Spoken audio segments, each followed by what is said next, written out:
In his first book, Confessions of an Economic Hitman, John Perkins told the story of his work as a highly paid consultant hired to strong-arm leaders into creating policy favorable to the U.S. government and corporations, what he calls the corporatocracy. John Perkins says he helped the U.S. cheat poor countries around the globe out of trillions of dollars by lending them more money than they could possibly repay and then taking over their economies. John Perkins has just come out with his second book on this issue. It's called The Secret History of the American Empire: Economic Hitmen, Jackals, and the Truth About Global Corruption. John Perkins joins us now in the Firehouse studio. Welcome to Democracy Now! Thank you, Amy. It's great to be here. Well, before we go further, economic hitmen, for those who haven't heard you describe this, let alone describe yourself as this, what do you mean? Well, really, I think it's fair to say that since World War II, we economic hitmen have managed to create the world's first truly global empire. And we've done it primarily without the military. Unlike other empires in history, we've done it through economics very subtly. We work many different ways, but perhaps the most common one is that we will identify a third world country that has resources our corporations covet, such as oil, and then we arrange a huge loan to that country from the World Bank or one of its sister organizations. The money never actually goes to the country. It goes instead to U.S. corporations who build big infrastructure projects, power grids, industrial parks, harbors, highways, things that benefit a few very rich people but do not reach the poor at all. The poor aren't connected to the power grids. They don't have the skills to get jobs in industrial parks. But they and the whole country are left holding this huge debt. And it's such a big debt that the country can't possibly repay it.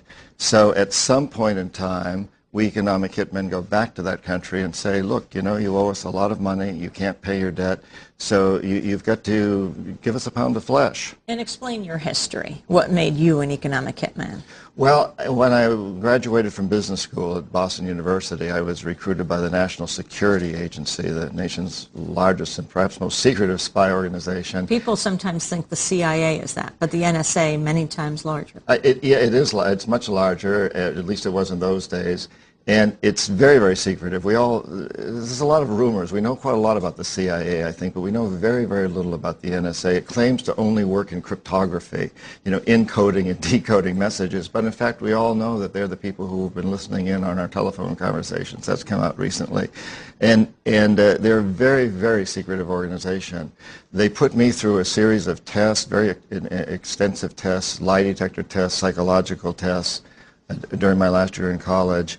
And I think it's fair to say that they identified me as a good potential economic hitman. They also identified a number of weaknesses in my character that would make it relatively easy for them to hook me, to bring me in. And I think those weaknesses are kind of what we might call the three big drugs of our culture: money, power, and sex. You know, who amongst us doesn't have one of them? I had all three at the time. And then I joined the Peace Corps. I was encouraged to do that by the National Security Agency. Spent 3 years in Ecuador living with indigenous people in the Amazon and the Andes, people who today, and at that time, were beginning to fight the oil companies. In fact, the largest environmental lawsuit in the history of the world has just been brought by these people against Texaco, Chevron. And that was incredibly good training for what I was to do. And then while I was still in the Peace Corps, I was recruited into a U.S. Private corporation called Charles T. Main, a consulting firm out of Boston of about 2,000 employees. Very low-profile firm that did a tremendous amount of work of what I came to understand was the work of economic hitmen, as I described it earlier, and that's the role I began to fulfill, and eventually it kind of rose to the top of that organization as its chief economist. And how did that tie to the NSA? Was there a connection? You know, that's what's very interesting about this whole system, Amy, is that there's no direct connection. The NSA had interviewed me, identified me, and then essentially turned me over to this private corporation. It's a very subtle and very smart system whereby it's the private industry that goes out and does this work. So if we're caught doing something, if we're caught bribing or corrupting local officials in some country, it's blamed on private industry, not on the U.S. government. And it's interesting that in the few instances where economic hitmen fail, what we call the jackals, who are people who come in to overthrow governments or assassinate their leaders, also come out of private industry. These are not CIA employees. We all have this image of the 007, the government agent hired to kill, with license to kill.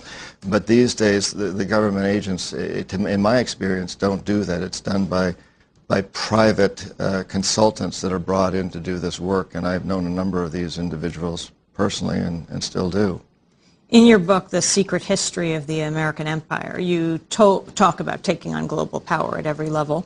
Right now, we're seeing these mass protests taking place in Germany ahead of the G8 meeting. Talk about the significance of these.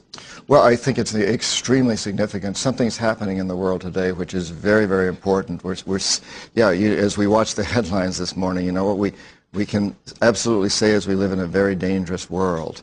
It's also a very small world where we're able to immediately know what's going on in Germany or in the middle of the Amazon or anywhere else.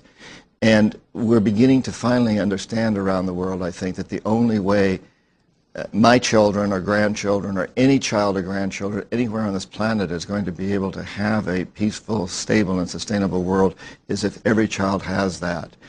The G8 hasn't got that yet. Explain what the Group of Eight are. Well, the Group of Eight are the wealthiest countries in the world, and basically they run the world. And the leader is the United States, and it's actually the corporations within these countries, that run it. It's not the governments, because after all, the governments serve at the pleasure of the corporations. In our own country, we know that the next two final presidential candidates, Republican and Democrat alike, are going to each have to raise something like $500 million. And that's not going to come from me and you. Primarily, that's going to come from the people who own and run our big corporations. They're totally beholden to the government. So the G8 really is this group of countries that represent the biggest multinational corporations in the world and really serve at their behest. And what we're seeing now in Europe, and we're seeing it very strongly in Latin America, we're seeing it in the Middle East, we're seeing this huge undercurrent of resistance, of protest against this empire that's been built out of this. And it's been such a subtle empire that people haven't been aware of it because it wasn't built by the military. It was built by economic hitmen. Most of us aren't aware of it. Most Americans have no idea that these incredible lifestyles that we all lead are because we're part of a very vicious empire that literally enslaves people around the world, misuses people. But we're beginning to understand this, and the Europeans and the Latin Americans are at the forefront of this understanding. Well, we're going to talk to you about Congo, about Lebanon, about the Middle East, about Latin America, much of what you cover in The Secret History of the American Empire when we come back.